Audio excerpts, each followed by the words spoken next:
Malakas, di ba? Ilagay ko po siya sa tubig. Mahina. Saan galing itong tubig na to? Purified. Mineral water. Walang kamini-mineral. Ganon kahina ang katawan natin kasi puro chemical ang nasa loob ng katawan natin. Tama? Walang kalakas-lakas, walang kamini-mineral. Compare mo dito ang lakas, di ba? So kung ganyan katamlay ang ilaw, kaya ba niyang gumamot ng sakit sa loob ng katawan? Kung ganyan katamlay ang 9 body system, no. Ngayon, dadagdagan pa natin ngayon ng bisyo. Isang stick ng sigarilyo, 40,000 kinds of disease. Isang stick ng sigarilyo, mayroon siyang 19 poison. Isang stick ng sigarilyo, isang stick. 50 ang uri ng cancer ang pwedeng dumapo sa tao. Not now, maybe 10 years. Isang stick lang yun, kung dagdagan mo pa. Yan! Isang bote ng beer, Pilsen, 5 kutsarang white sugar ang katumbas nun. White sugar is kasing equal po siya ng bitchin. Ilyo, alak, whiskey and gin, 15 years ang nababawa sa tao, dadagdagan ka pa ng sakit sa puso at saka diabetes. Yan ang katawan ng tao. Samahan mo pa ng hamburger, pizza, samahan mo pa ng french fries, fried chicken, samahan mo pa ng mga chichirya, tapos pagdating mo sa bahay, gutom na gutom ka, wala kang maluluto, magdo-noodles ka na lang, yun. So, ang katawan ng tao, ganito na kadumi. So, para po humaba ang buhay at gumanda ang katawan, dapat tanggalin ng chemical. Nakuha nyo? Ito ang kaindi ng anak ko everyday. Kaya nga ako minsan sumusuko sa anak ko, sobrang hyper nung dalawa. Grabing lakas ng mga bata, by God's grace. Ayan. Pansinin niyo po kung paano po siya mag-cleanse. Simula sa baba, pataas. Means, mayroon din siyang katangian kagaya ng aloe vera na deep penetrating agent. Di ba galing sa taas yung product eh? Dapat simula sa taas, pero pataas po siya. Okay? Unti-unti niyang nililinis ang katawan. Okay. Tingnan natin ngayon. Di ba mahina ang tubig kanina? Ay, ang ilaw? Wow! Yes! Not only minerals.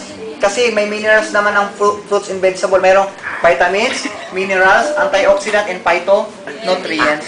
Ang chemical sa katawan mo, di ba? Araw-araw tayong exposed? Yes. Exposed tayo araw-araw. Okay? Yan. So, pero mayroon ka ng vitamin C.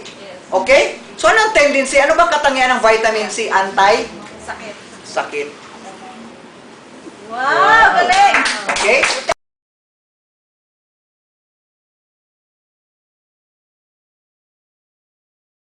Pakahina niya rin. Okay. Ganon din ka-powerful. Okay. Grabe ito. Ang aloe vera po natin is, mayroon po tayong 300 kinds of aloe vera sa buong mundo. Pero ang gamit po ng Forever Living, ito po yung number 1 aloe vera. I'm talking about aloe vera barbadensis. Gulay po ang kailangan natin everyday. Ipakita ko po sa inyo kung anong mayroon sa aloe vera. Aloe vera barbadensis have identified at least 200 different types of aloe vera. The aloe vera barbadensis Miller is the most potent, yun po sinasabi ko kanina, most potent type of aloe vera. And the most widely used, FLP only uses this kind of aloe vera. Wala tayong ibang ginagamit na aloe vera.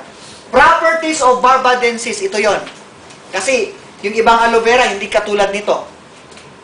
Kaya niya pong maglinis. Not only colon, not only bituka, kahit na liver, kidney, pancreas, lahat ng system, kaya niya maglinis. Kasi po, siya lang ang gulay na mayroong katangian ng deep penetrating agent. At ang aloe vera po, ay kaya niya ring magpagaling.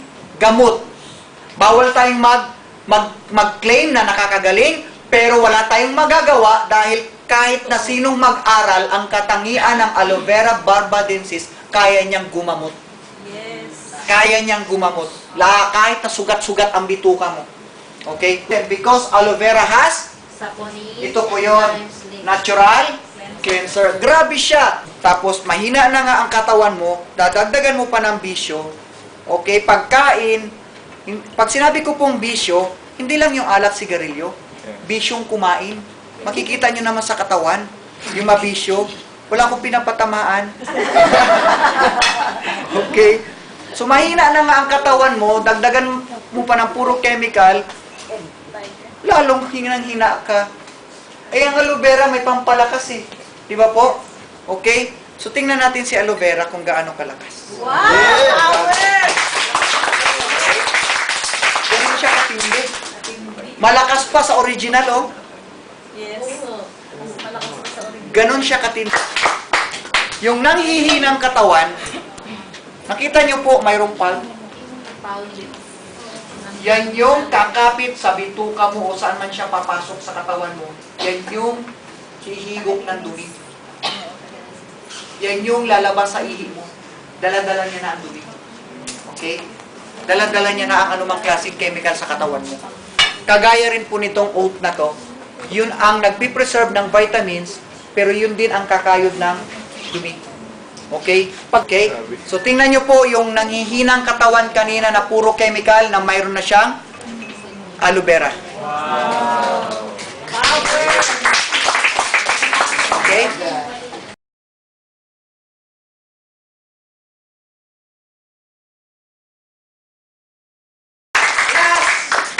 Our omega-3, combination of omega-9. The only product in the entire world sa Forever Living lang mabibili.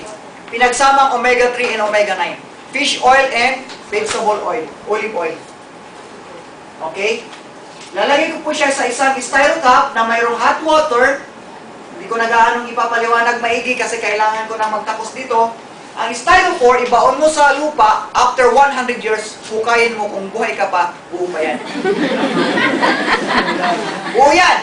Yeah, ayon sa pag-aaral. Ayon sa pag-aaral ng US ngayon, yung usok niyan, kaya niyang mutasin ang ozone layer. Tawag dito, literally, wala kang styrofoam sa katawan. But literally, mayroon kang kasing equal niyan, kagaya ng mercury, kagaya ng nicotine, kasing delikado nito.